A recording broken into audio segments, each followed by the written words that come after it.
टिप टिप बरसा पानी। आप इतना जल्दी कैसे आ गई नी? उ का बना, आज काम में मन न लगत रहे, ये खातिर। काहे जी? तुहार याद जो आवत रहे।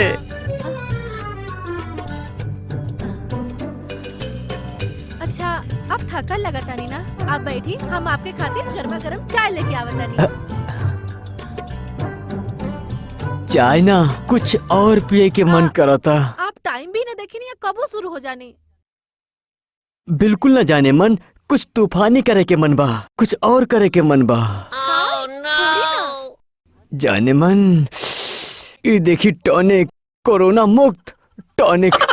हम दोनों जाने मन दूधो पैक मारब, फिर जन्नत के सैर करब। अभी मतलब इतना गंदा चीज पिए नहीं।